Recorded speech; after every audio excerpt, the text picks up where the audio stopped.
ॐ अर्धाय प्रतिबोधितां भगवता नारायणेन स्वयं व्यासेन तदितां पुराणमुनिना मध्ये महाभारतम् अद्वैतामृतवर्षिणीं भगव भगवतीमष्टादशाध्यायिनीम् अम्ब त्वामनुसन्दधामि भगवद्गीते भवद्वेषिणीम् श्रुतिस्मृतिपुराणानाम् आलयं करुणालयं नमामि भगवत्पाद शङ्करं लोकशङ्करम् ॐ शान्ति शान्ति शान्तिः।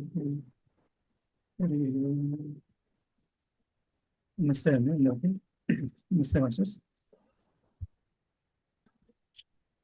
వాయిస్ లో నావేక్షేహం యయేత్రేత్ర సమాగతాః దార్థరాష్ట్రస్య దుర్బుద్ధేః యుద్ధే ప్రియచికీర్షవః. ఓకేనండి, కొంచెం ఈ ఫస్ట్ లైన్లో ఫస్ట్ వర్డ్ కొంచెం పెద్దగా అనిపిస్తుంది. అంటే సో నేను చూస్తాను, నాకు చూడాలనుంది, నేను చూస్తాను. ఎవరిని చూడాలని ఉంది అంటే ఫస్ట్ లైన్లో చూస్తే మనం ఒక్క నిమిషం నేను పంట వేసుకుంటాను. సో ఫస్ట్ లైన్లో చూస్తే మనకి యోత్సమానాన్ అంటే హనుమాన్ లాగా అనమాట. హనుమానాన్ అంటే హనుమంతులు అంటే ధనికవాన్ అంటే ధనవంతులు ఆ స్టైల్లో. యోత్సమానాన్ అంటే యుద్ధం చేయడానికి రెడీగా ఉన్న వాళ్ళు అనమాట. సో యోత్సమానాన్. సో ఎవరైతే యుద్ధం చేయడానికి రెడీగా ఉన్నారో సో వారిని అంటే వారిని అత్ర సమాగతాః. అత్ర అంటే ఇక్కడ, సమాగతాః అంటే కూడి ఉన్నటువంటి వాళ్ళు అర్థం అనమాట. అంటే ఇక్కడ ఈ సమాగతాః అనే పదం, ఈ యోత్సమానాన్ అనే పదం రెండు ఒకదానికొకటి రిలేషన్ అనమాట. అంటే సంబంధం కలిగి ఉంటాయి. అంటే అత్ర అంటే ఇక్కడ, యా అంటే దీన్ని యహాల ఏ అని అంటారు. అంటే దీన్ని అర్థం ఏంటంటే ఎవరైతే ఇక్కడ యుద్ధం చేయడానికి సమావేశమై ఉన్నారో ఆ విధంగా దీన్ని మనం అర్థం చేసుకోవాలన్నమాట. అంటే మనకి ఈ శ్లోకాలు ఎలా ఉంటాయంటే మనకి ఒక ఆర్డర్లో ఉండవు అనమాట ఈ పదాలు. సో కొంచెం ఏంటంటే మనకి పాడుకోవడానికి కన్వీనియంట్గా ఈ విధంగా ఉంటాయి పదాలు. సో వాటిని ఏంటంటే మనం అర్థం చేసుకునేటప్పుడు ఆ పదాలని రీఅరేంజ్ చేసి అర్థం చేసుకోవాలన్నమాట. అందుకే మనం దాన్ని ఏమంటారంటే అన్వయించడం అంటారు అనమాట. అంటే శ్లోకంలో ఉన్న పదాన్ని అర్థం చేసుకోవడానికి ఏ పదాన్ని ఏ పదంతో అన్వయించుకోవాలి. అంటే సపోజ్ ఇక్కడ సమాగతాహ ఉందనుకోండి, ఈ సమాగతాహ అనే పదాన్ని ఈ యోత్సమాన అనే పదంతో అన్వయించుకోవాలన్నమాట. సో దాన్ని అన్వయం అంటారు. సో ఆ విధంగా అన్వయించుకుంటే మనకి ఈ పదానికి రెండు పదాలకి మధ్య రిలేషన్ తెలిసి తద్వారా ఏంటంటే మనకి ఈ శ్లోకం అర్థం చేసుకోవడం ఈజీగా అవుతుంది అనమాట. అఫ్కోర్స్ మనకి కింద మనకి తెలుగులో ప్రతిపాదన దాని మీనింగ్ ఉందనుకోండి, బట్ జనరల్గా ఒక ఐడియా కోసం చెప్తున్నాను అనమాట. జనరల్గా ఈ భగవద్గీతలో ఉన్నటువంటి శ్లోకాలు మొత్తం అలాగే ఉంటాయి అనమాట. ఎందుకంటే మొత్తం ఇది పోయిటరీ ఫామ్లో ఉంటుంది కాబట్టి. పోయిటరీ ఫామ్లో ఉంటే అడ్వాంటేజ్ ఏంటంటే మనం దాన్ని ఒక సాంగ్ లాగా కూడా పాడుకోవచ్చు అనమాట. సో అదనమాట దానివల్ల ఈ విధంగా ఆ కూర్పు అంటే ఈ శ్లోకాల కూర్పు ఆ విధంగా ఉంటుంది. సో మనం అన్వయించుకోవడం ఏంటంటే సో ఎవరైతే సమాగత అంటే అత్ర సమాగత ఇక్కడ కూడి ఉన్నారో అంటే దేనికోసం కూడి ఉన్నారంటే యుద్ధం చేయడం వరకు యుద్ధమానాన్ని యుద్ధం చేయడానికి కూడి ఉన్న ఎవరైతే కూడి ఉన్నారో ఏతే అంటే వారు అంటే వారిని అహం నేను, ఇక్కడ అహం ఉంది కదంటే అహం నేను, అవేక్షే అంటే చూడాలనుకుంటున్నాను లేదా చూస్తాను ఆ మీనింగ్ వస్తుంది అనమాట. సో హై లెవెల్గా ది ఫస్ట్ లైన్ మీనింగ్ ఏంటంటే సో ఈ యుద్ధం కొరకు ఇక్కడ ఎవరైతే కూడి ఉన్నారో వారిని నేను చూస్తాను. సో అందుకోసం రథాన్ని తీసుకెళ్లి ఆ సేనల మధ్యలో నిలబెట్టు ఆ మీనింగ్ అనమాట. సో అయితే ఆ యుద్ధం చేయడానికి ఇక్కడ ఎవరైతే కూడి ఉన్నారో అంటే ఎవరిని ఉద్దేశించి అర్జునుడు అంటున్నాడు? కౌరవులను ఉద్దేశించి. రెండు సేనలు అంటే సో పాండవుల సైన్యం మనకి తెలుసు ఎవరెవరు ఉంటారనేది. సో కౌరవుల సైన్యంలో ఎవరెవరు ఉన్నారు అంటే అఫ్కోర్స్ కౌరవ సైన్యంలో దుర్యోధనుడు ఉంటాడు, తర్వాత భీష్మ పితామహ ఉంటాడు, దుర్యోధనులు ఉంటారు, కొంత ముఖ్యమైన వాళ్ళు ఉంటారు. బట్ స్టిల్ ఏంటంటే సో ఈ వాంట్ టు సీ అంటే ఈయన ఇంకా కొంచెం క్లియర్గా దగ్గరుండి చూడాలి, ఒకసారి చూస్తాను అనే ఉద్దేశంతో రథాన్ని తీసుకెళ్లి రెండు సేనల మధ్య నిలబెట్టాల్సిందిగా కృష్ణుడికి ఒక ఆర్డర్ లాగా చెప్తున్నాడు అనమాట. సో అది యుద్ధం చేయడానికి వచ్చిన వాళ్ళు ఎవరు, ఎటువంటి వాళ్ళు అనేది సెకండ్ లైన్లో చెప్తున్నాడు. ఇక్కడ ఏమంటారంటే శ్లోకాలలో సంస్కృత శ్లోకాల్లో ఈ ఫస్ట్ లైన్ ఒక పాదం అంటారు, సెకండ్ లైన్ రెండో పాదం అంటారు అనమాట. సో మనకి భగవద్గీతలో రెండు పాదాలు ఉంటాయి, ప్రతి శ్లోకంలో రెండు పాదాలే ఉంటాయి అనమాట. సో ఫస్ట్ పాదంలో ఏంటంటే ఆల్రెడీ డిస్కస్ చేసాము, యుద్ధం చేయడానికి ఇక్కడ రెడీగా ఎవరైతే ఉన్నారో వారిని చూస్తాను. సో వాళ్ళు ఎటువంటి వాళ్ళు అనేది సెకండ్ లైన్లో వాళ్ళ గురించి డిస్క్రైబ్ చేస్తున్నాడు అనమాట. సో ఎటువంటి వాళ్ళు అంటే సో ధార్తరాష్ట్రస్య అంటే ధృతరాష్ట్రుని యొక్క పుత్రుడు. అంటే ధృతరాష్ట్రుని యొక్క పుత్రుడు ఇక్కడ ఎవరు మనకి ముఖ్యంగా దుర్యోధనుడు. దుర్యోధనుడు. సో దుర్యోధనుడికి ఎటువంటి దుర్యోధనుడు?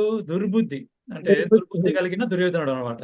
సో ధాతరాష్ట్రస్య దుర్బుద్ధి, అంటే దుర్బుద్ధి కలిగినటువంటి దుర్యోధనుడికి యుద్ధే అంటే యుద్ధం నందు ప్రియము కలిగించుట కొరకు, ప్రియ చికీర్షవ అంటే ప్రియము కలిగించుటకు, అంటే సంతోషము కలిగించుటకు, అంటే దుర్బుద్ధి కలిగిన దుర్యోధనుడికి ఈ యుద్ధం నందు సంతోషం కలిగించడానికి ఇక్కడ కూడి ఉన్న, యుద్ధం కోసం ఇక్కడ కూడి ఉన్న వారిని నేను చూస్తాను. కాబట్టి రథాన్ని రెండు సేనల మధ్యలో నిలబెట్టు అనే ఒక ఆర్డర్ని శ్రీకృష్ణ పరమాత్మకి అర్జునుడు ఆదేశిస్తున్నాడు అనమాట.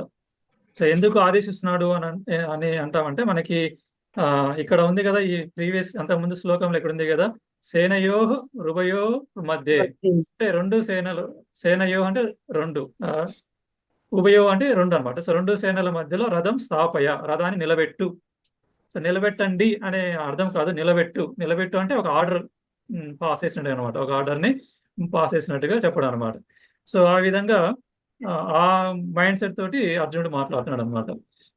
సో అంటే ఆల్రెడీ మనం చెప్పాం కదా, అంటే అర్జునుడు ప్రస్తుతం మైండ్ సెట్ ఏ విధంగా ఉంది అంటే, కంప్లీట్ గా ఒక శత్రు భావనతోటి నిండి ఉంది. అంటే ఇవి ఎవరైతే ఇక్కడ యుద్ధానికి వస్తారో వీరందరినీ ఎలాగైనా సరే ఓడించాలి, యుద్ధంలో వాళ్ళందరినీ ఓడించేసి వాళ్ళకి బుద్ధి చెప్పి మా రాజ్యాన్ని తీసుకోవాలి, అంటే వాళ్ళని మెయిన్ ఏంటంటే ఫస్ట్ ఓడించాలనేటువంటి ఫుల్ శత్రుత్వ భావన ఉందన్నమాట.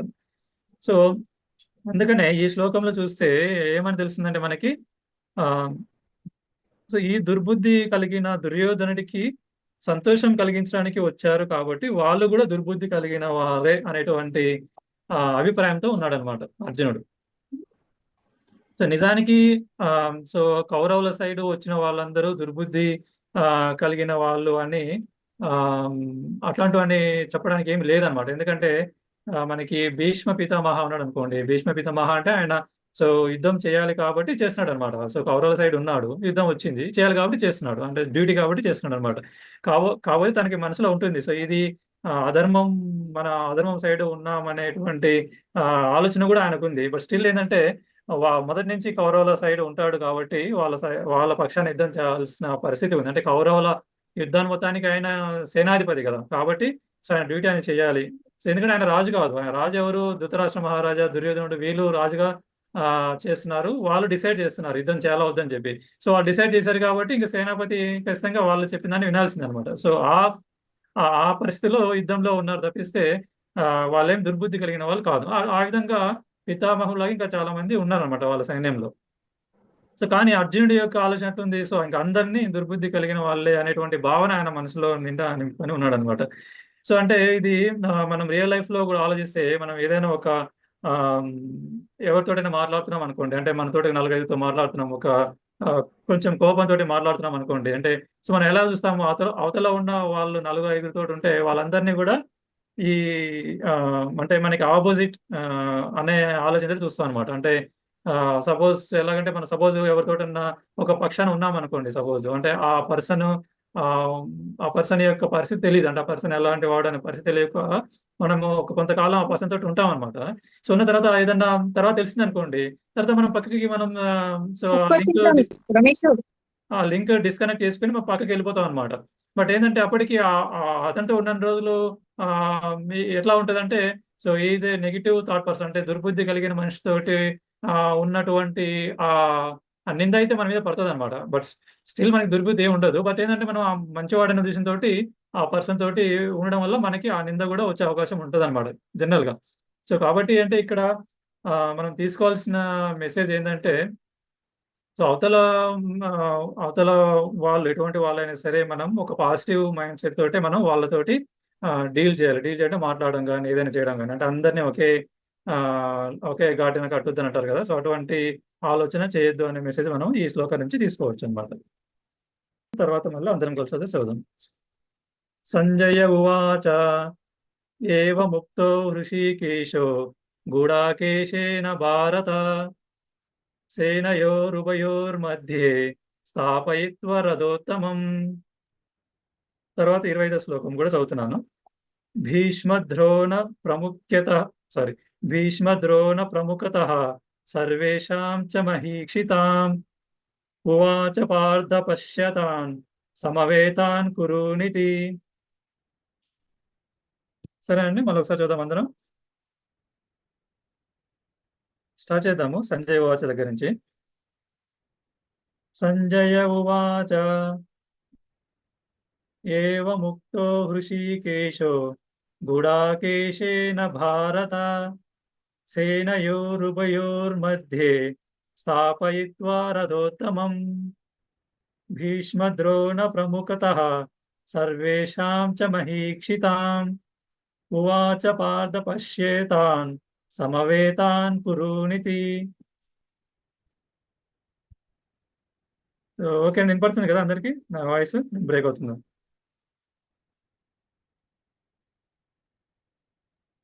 హలో, వినపడుతుందా అండి? వినబడుతుంది sir. Okay okay. So so ఇప్పుడు ఈ శ్లోకంలో చూద్దాము ఏమంటున్నాడు. సంజయ్ ఉవాచ. సంజయ్ ఉవాచ అంటే సంజయుడు పలికెను. సో ఉవాచ అంటే పాస్ట్ టెన్స్ అనమాట, అయిపోయిన దాని గురించి ఉవాచ అంటారు. సంజయుడు పలికెను. సో ఏమని పలికెను అంటే అంటే సంజయుడు ఎవరితోటి చెప్తున్నాడు ఇదంతా మనం ఫస్ట్ చెప్పాం కదా. సో ఈ స్టోరీ మొత్తం సంజయుడు ధృతరాష్ట్ర మహారాజు తోటి చెప్తా ఉంటాడు అనమాట. అంటే ఇక్కడ ఈ కురుక్షేత్ర యుద్ధంలో ఏం జరుగుతుంది అని అడిగినప్పుడు సో ఈ విధంగా ఇదంతా చెప్తా ఉంటాడు. సో ఇలా జరిగింది, ఆ ఈ కృష్ణుడు అర్జునుడు ఇలా మాట్లాడుకుంటున్నారు, ఇది జరిగింది అనేది చెప్తున్నాడు అనమాట. సో ఇక్కడ సంజయ్ ఉవాచ, సంజయుడు పలికెను. ఎవరితో పలికెను? భారత. సో భారత అంటే ఇక్కడ ఇది ఎవరికి అన్వయిస్తుంది అంటే ధృతరాష్ట్ర మహారాజుకి అన్వయిస్తుంది. ఎందుకంటే ఈ కౌరవులు పాండవులు వీళ్ళ వంశం అంతా కూడా భారత వంశం నుంచి ఆ వంశం నుంచి వచ్చింది కాబట్టి ఇక్కడ భారత అంటే ధృతరాష్ట్ర మహారాజా అని అర్థం తీసుకోవాలి, ఆ విధంగా తీసుకోవాలన్నమాట. సో మనము రామాయణం చూస్తే రామాయణుడు వాళ్ళ వంశం ఎక్కడి నుంచి వస్తుంది? రఘువంశం నుంచి వస్తుంది. సో ఇక్కడ మహాభారతంలో ఏంటంటే ఈ భారత వంశం నుంచి వస్తుంది కాబట్టి ఇక్కడ అందుకనే ఈ సంజయుడు హే భారత అని ఇక్కడ సంబోధిస్తున్నాడు అనమాట. ఎవరిని? ధృతరాష్ట్ర మహారాజుని. సో హే భారత అంటే ఓ భరత వంశీయుడైన ధృతరాష్ట్ర మహారాజా. సో అలా సంబోధించి ఏమని అంటున్నాడు? ఏవం ముక్తో. సో ఈ విధంగా చెప్పబడిన. సో ఎవరితోటి ఈ విధంగా చెప్పబడింది? గుడాకేశేన. సో గుడాకేశుడితోటి ఈ విధంగా చెప్పబడిన. సో ఏ విధంగా చెప్పబడింది అంటే గుడాకేశేన అంటే ఎవరు? గుడాకేశేన అంటే అర్జునుడు అనమాట. అర్జునుడికి గుడాకేశ అనేది ఒక సంబోధన అనమాట. అంటే ఒక ఏమంటారు, ఒక విశేషణం అనమాట. సో గుడాకేశేన అంటే ఆ పదానికి అర్థం ఏంటంటే మనకి గుడాక ఈశ అనమాట. సో ఈ గుడాక ఈశ అంటే ఇది రెండు పదాల కలయిక, ఇది కాంపౌండ్ వర్డ్. సో గుడాక ఈశ. ఈశ అంటే ప్రభు అనే ఒక అర్థం వస్తుంది, జయించిన అనే ఒక అర్థం వస్తుంది. అంటే జయించిన వాడినే ప్రభు అంటాం కదా జనరల్ గా. సో కాబట్టి ఈశ అంటే జయించిన అని తీసుకోవచ్చు, ప్రభు అని తీసుకోవచ్చు. దీంట్లో గుడాక అంటే అర్థం ఏంటంటే నిద్ర అనమాట. సో నిద్రని జయించిన అర్జున అనే ఒక అర్థం వస్తుంది అనమాట ఇక్కడ. సో నిద్రని జయించిన అనే అర్జున అనే అర్థం ఎందుకు వస్తుందంటే మనకి ఇక్కడ ఒక పరిస్థితి వస్తుంది అనమాట. ఎందుకంటే ఈ పాండవులు అడవిలో ఈ అజ్ఞాతవాసం చేసేటప్పుడు మనకి వాళ్ళు ఒక లక్క ఇంట్లో ఉన్నప్పుడు ఈ కౌరవులు ఆ ఇంటిని తగలబెడతారనమాట. సో కౌరవులు ఆ ఇంటికి నిప్పు పెట్టి తగలబెట్టినప్పుడు వీళ్ళు పాండవులు దానిలో ఆ ఇంటి నుంచి సొరంగం ఒకటి నిర్మించుకుని అప్పటికే నిర్మించుకున్న సొరంగం నుంచి వాళ్ళు బయటకు వచ్చేసి అడవిలోంచి అంతా నడుచుకుంటా వచ్చి కొన్ని రోజులు అడవిలో ప్రయాణం చేసి తర్వాత ఒక నగరానికి చేరుకుంటారు అనమాట. సో అంటే ఆ అడవిలో వాళ్ళు ప్రయాణం చేస్తున్నంతసేపు అంటే నైట్ వాళ్ళు ఒక నిద్రిస్తున్నప్పుడు నిద్రించేటప్పుడు ఏంటంటే అర్జునుడు కాపలాగా ఉంటాడు అనమాట. అంటే ఏమన్నా జంతువులు కానీ లేకపోతే వేరే ఎవరైనా వస్తున్నారా అని కాపలాగా ఉంటాడు అనమాట. సో ఏదన్నా వస్తే భీముడిని లేదా వాళ్ళని లేకపోతే వాళ్ళు ఏంటంటే యుద్ధం చేయడం, వచ్చిన వాళ్ళు సవరించడం అలా. సో ఆ విధంగా ఏంటంటే ఆ నిద్రని ఆ విధంగా జయించిన మనిషి కాబట్టి ఆయనకి గుడాకేశ అని ఒక నామధేయం అనమాట. సో అది అర్జునుడికి గుడాకేశ అనే పేరు ఎందుకు వచ్చిందంటే ఇది దీని స్టోరీ అనమాట. ఇది మహాభారతంలో ఉంటుంది. సో తర్వాత ఇక్కడ హృషికేశ అనే ఇంకొక పదం ఉంది. హృషికేశ అంటే మనం ఆల్రెడీ ఒకసారి ఇంతకుముందు క్లాస్లో చెప్పుకున్నాము. సేమ్ హృషికేశ అంటే ఇక్కడ ఈశ అంటే అగైన్ మళ్ళీ ప్రభువు అని. హృషిక అంటే ఇంద్రియములు. సో ఇంద్రియములకి ప్రభువు లేదా ఇంద్రియములు జయించిన వాడు. సో ఇంద్రియంలో జయించడం అంటే ఇంద్రియ నిగ్రహం కలిగి ఉన్నవాడు అంటే ఈశ్వరుడు ఒక రకంగా. లేదంటే ఇంద్రియములకి ప్రభు అంటే సో ఇంద్రియములకి వెనుక ఉండి వాటిని నిరంతరము పనిచేసే విధంగా వాటికి శక్తినిచ్చేవాడు కనుక ఋషికేశ అనే అర్థం అనమాట. సో ఆ ఋషికేశ అనే అంటే ఆ ప్రభు ఎవరు? సాక్షాత్ మన పరమాత్మ అనమాట, అంటే శ్రీకృష్ణ పరమాత్మ అంటే ఈ కాంటెక్స్ట్ లో. సో అంటే ఆ ప్రభువు ఎవరి రూపంలో ఉన్నారు? ప్రస్తుతం శ్రీకృష్ణ పరమాత్మ రూపంలో ఉన్నారు. కాబట్టి ఋషికేశ అనేటువంటి ఈ పదము ఎవరికి వర్తిస్తుంది, ఎవరికి అన్వయిస్తుంది అంటే శ్రీకృష్ణ పరమాత్మకి అన్వయిస్తుంది. సో ఇప్పుడు చూడండి, గుడాకేశేన అంటే సో అర్జునుడి తోటి చెప్పబడిన ఈ ఏవం ముక్తం అంటే ఈ విధంగా చెప్పబడిన, ఏ విధంగా చెప్పబడిన అంటే మన రథాన్ని రెండు సేనల మధ్య ఉంచు అని ఆ విధంగా చెప్పబడిన ఈ ఋషికేశుడితోటి చెప్పబడిన ఈ అర్జునుడు ఏదైతే ఉందో, సో అప్పుడు ఋషికేశుడు ఏం చేస్తున్నాడు, ఆ అర్జునుడు ఏం చేస్తున్నాడు, సేనయో రుభయో మధ్య అంటే ఈ రెండు సేనల మధ్యలో రథోత్తమం అంటే ఈ ఉత్తమమైన రథాన్ని స్థాపయిత్వ అంటే నిలబెట్టి, అంతవరకు ఈ 24వ శ్లోకం యొక్క అర్థం అన్నమాట. సో అంటే ఆ ఉత్తమమైన రథం, ఆ రథం ఎందుకు ఉత్తమమైంది అంటే, సో ఆ రథానికి ఉన్న రథసారథి ఎవరు? ఆమ్, శ్రీకృష్ణ పరమాత్మ. సో సో కాబట్టి దానికి ఒక రకంగా అలా అర్థం చేసుకోవచ్చు అనమాట. సో ఆ సో ఆ రథాన్ని స్థాపయిత్వ అంటే స్థాపించి, రెండు సేనల మధ్యలో స్థాపించి తర్వాత ఏమైంది అది నెక్స్ట్ ఈ శ్లోకంలో వస్తుంది చూడండి. స్థాపించి సో ఉవాచ పార్థ, సో స్థాపించిన తర్వాత కృష్ణుడు ఇలా అంటాడు అనమాట. అంటే సో అర్జునుడు ఏ విధంగా అయితే మనకి ఒక ఆర్డర్ పాస్ చేశాడు శ్రీకృష్ణ పరమాత్మకి, ఆ రథాన్ని తీసుకెళ్లి రెండు సేనల మధ్యలో నిలబెట్టు అనే ఆర్డర్ పాస్ చేశాడు. సో శ్రీకృష్ణ పరమాత్మ ఆ ఆర్డర్ ని యాజ్ గా తీసుకుని, అంటే ఏమంటారు, ఆజ్ఞాన్ని శిరసా వహించి ఆ రథాన్ని సో రెండు సేనల మధ్యలో నిలబెట్టి, ఆ రెండు సేనల మధ్యలో కూడా ఏ విధంగా నిలబెట్టాడు అంటే, సో అంటే ఆల్రెడీ అర్జునుడు చెప్పాడు ఎందుకు నిలబెట్టమంటున్నాడు ఆ రెండు సేనల మధ్యలో అంటే, ఇంకా యుద్ధం మొదలు కాలేదు, యుద్ధం మొదలవడానికి ఇంకా కొంత టైం ఉంది. సో ఈ లోపు ఏంటంటే జనరల్ యుద్ధం స్టార్ట్ అయితే మనకి రథాన్ని అటుపోని ఇటుపోని అని ఒక ఆర్డర్ పాస్ చేస్తే అదొక మీనింగ్ఫుల్ గా ఉంటుంది. కానీ ఇక్కడ యుద్ధమే రెడీ కాలేదు కదా, యుద్ధం రెడీ కాకముందే ఈ రథాన్ని తీసుకెళ్లి ఆ రెండు సేనల మధ్యలో నిలబెట్టు అని ఆర్డర్ పాస్ చేసి, ఎందుకు ఆర్డర్ పాస్ చేశాడు కూడా మనకి ఇంతకుముందు శ్లోకంలో చూసాం. ఎందుకు ఆర్డర్ పాస్ చేశాడు అంటే, నేను వీళ్ళందరినీ చూడాలి, కౌరవులందరినీ చూడాలి, అంటే కౌరవ సైడ్ ఎవరెవరు వచ్చారు యుద్ధం చేయడానికి, ఎవరు వచ్చారు వాళ్ళందరినీ చూడాలి, కాబట్టి ఆ రథాన్ని నిలబెట్టు అని చెప్పాడు. అంటే ఎందుకు నిలబెట్టు అనే విషయం కూడా చెప్పాడు. కాబట్టి దాన్ని క్లియర్ గా అర్థం చేసుకున్న శ్రీకృష్ణ పరమాత్మ సో ఆయన ఉద్దేశానికి తగ్గట్టుగా రథాన్ని రెండు సేనల మధ్యలో నిలబెట్టాడు. అంటే రెండు సేనల మధ్యలో నిలబెట్టడం అంటే అర్థం ఏంటి, ఆ సైన్యం మొత్తం ఆయన కనపడే విధంగా, అంటే ఆ కౌరవుల సైన్యం మొత్తం ఆయనకి కళ్ళ కట్టినట్టుగా కనబడే విధంగా ఉండే విధంగా ఒక ఒక ఒక కొంచెం ఎత్తైన ప్రదేశం అనమాట. ఆ సేనల మధ్యలో కొంచెం హైట్ ప్లేస్ ఉంటుంది కదా, ఇప్పుడు ఆ ప్లేస్ లో అందరూ కనబడే విధంగా ఈజీగా ఉండే విధంగా రథాన్ని ఆ విధంగా నిలబెట్టాడు అనమాట.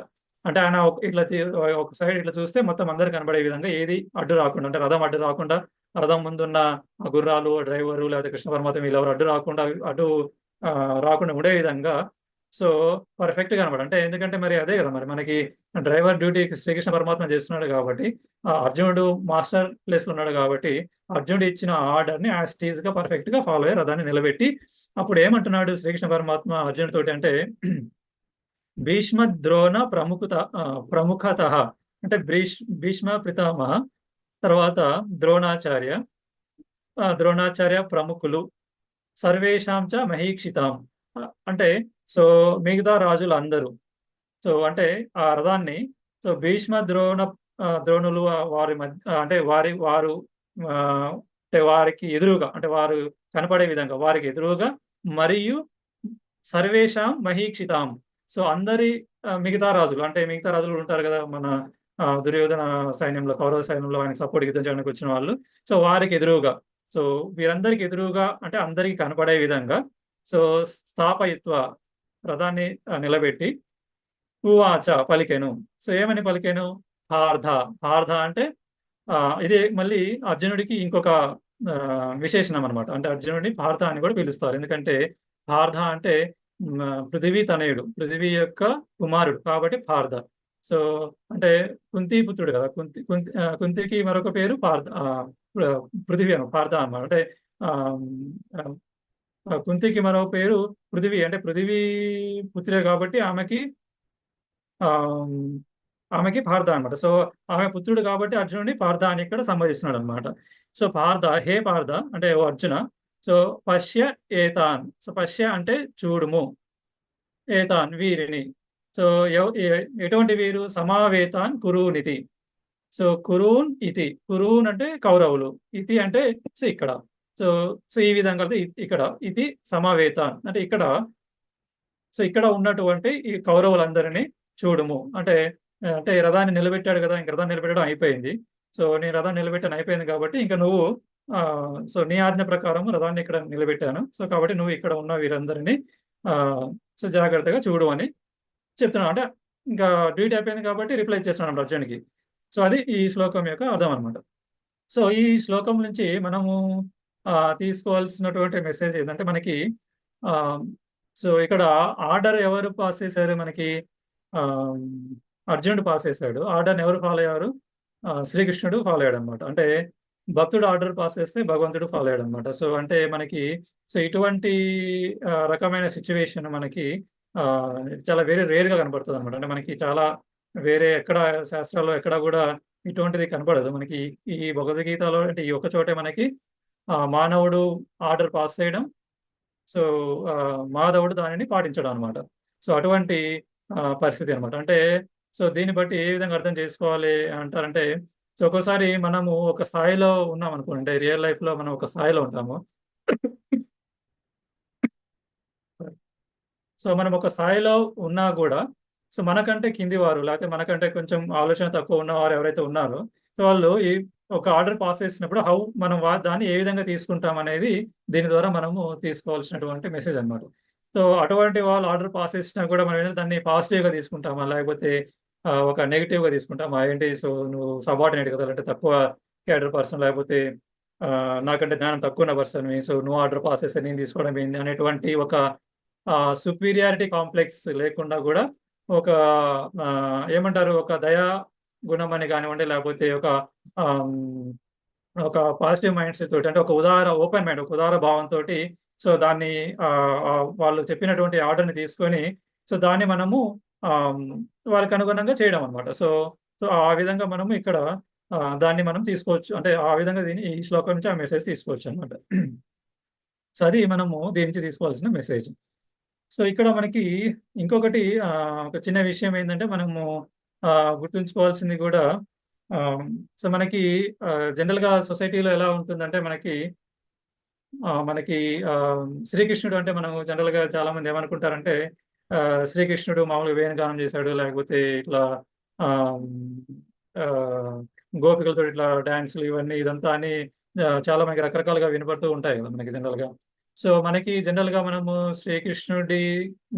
మనం ఎప్పుడైనా శ్రీకృష్ణుడు మనం అని ఆలోచన చేసామంటే శ్రీకృష్ణుడి నుంచి సో మనం ఏం తీసుకోవాలంటే శ్రీకృష్ణుడి నుంచి వచ్చినటువంటి భగవద్గీత బోధన ఏదైతే ఉందో దాన్ని, అంటే ఆ భగవద్గీత బోధించిన శ్రీకృష్ణుడినే మనము చూడాలన్నమాట. సో ఎందుకంటే మనకి జనరల్గా మనము ఎవరికైనా, మన పిల్లలకైనా ఎవరికైనా మనం ఏం చెప్తాము అంటే సో మనం ఏది చేస్తే అది చెయ్యండి అని పిల్లలకి మనము చెప్తామా, లేకపోతే మనం ఏది చెప్తే అది చేయమని చెప్తామా? జస్ట్ ఆలోచన చేయండి. 2 విషయాలు అనమాట. సో వాళ్ళు ఏది చేస్తే అది చెయ్యి అని చెప్పడం బాగుంటుందా, లేకపోతే సో వాళ్ళు సలహా ప్రకారం చెయ్యి అని చెప్పడం బాగుంటుందా? సో సో ఆబ్వియస్గా మనకి సో వాళ్ళు సలహా ఇచ్చిన ప్రకారమే చెయ్యి అని మనం చెప్తా ఉంటాం. ఎందుకంటే సో ఒక్కొక్కసారి మనం కూడా మన నిజ జీవితంలో మనం చేసే ఏదైనా పనిలో ఒక్కొక్కసారి తెలియక మనం కూడా మిస్టేక్స్ చేస్తూ ఉంటాం అనమాట. సో కాబట్టి సో వాళ్ళు చేసిన ప్రతిదీ చేయమంటే ఇంకా మన పిల్లలు వేరే వాళ్ళు కూడా ఏంటంటే సో ఆయన చేశాడు కాబట్టి నేను కూడా చేస్తా అని చేస్తే వాళ్ళు కూడా మళ్ళీ సేమ్ అదే మిస్టేక్ చేసే అవకాశం ఉంటుంది. సో కాబట్టి ఏం చెప్తామంటే సో ఆయన సలహా తీసుకొని చేయమని చెప్తాం అనమాట. సో అప్పుడు సలహా ఎలా చెప్తారు? సో వాళ్ళు ఆల్రెడీ అనుభవం ఉంది కాబట్టి, ఆ తప్పు చేసే అనుభవం ఉంది కాబట్టి అది చేయమని చెప్పరు అనమాట. సో కాబట్టి ఇక్కడ ఈ మన శ్రీకృష్ణుడి పాయింట్ ఆఫ్ వ్యూలో కూడా ఏంటంటే సో శ్రీకృష్ణుడు మనకి గీతా బోధనలో ఏం చెప్తాడు అది మనము ఫాలో అవ్వాలి. సో శ్రీకృష్ణుడు ఏం చేశాడు అనేది మనం అది ఫాలో అవ్వక్కర్లేదు. ఫాలో అయినా అవ్వకపోయినా అది మనకి అది అంత ఇంపార్టెంట్గా తీసుకోవాల్సిన అవసరం లేదనమాట. సో మనకి ఆయన జీవితం మొత్తాన్ని, శ్రీకృష్ణుడు ఆయన జీవితం మొత్తాన్ని ప్లస్ ఆయనకున్న విజ్ఞానం మొత్తాన్ని కలుపుకొని ఉపదేశం ఇచ్చాడనమాట భగవద్గీత రూపంలో. సో కాబట్టి అది ఫాలో అయితే మనం ఆయన లైఫ్ని ఫాలో అయినట్టు ఆటోమేటిక్గా. సో కాబట్టి జనరల్గా ఎందుకు చెప్తున్నానంటే ఈ మెసేజ్ మనకి ఈ విషయం ఎందుకు చెప్తున్నానంటే మన సొసైటీలో ఏంటంటే మెజారిటీ ఆఫ్ ద పీపుల్ ఎట్లా ఉంటారంటే శ్రీకృష్ణుడు అలా చేశాడు కాబట్టి అలా చేస్తాం, ఇలా చేశాడు కాబట్టి ఇలా చేస్తామనే ధోరణి ఎక్కువ ఉంటుంది తప్పిస్తే, శ్రీకృష్ణుడు ఏం చెప్పాడో అది తీసుకొని అది ఫాలో అవుదాం అనే ధోరణి చాలా తక్కువ ఉంటుందన్నమాట. చాలా తక్కువగా ఉంటుంది.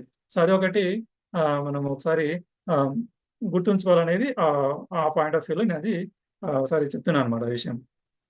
ఆహ్, సో, ఓకే అండి. సో, ఇక్కడ ఈ శ్లోకంతోటి ఈరోజు మనము ఇక్కడ ఆపేద్దాము. సో, మిగతా శ్లోకం తర్వాత నెక్స్ట్ క్లాస్‌లో కంటిన్యూ చేద్దాం. ఓకేనా? ఓకే.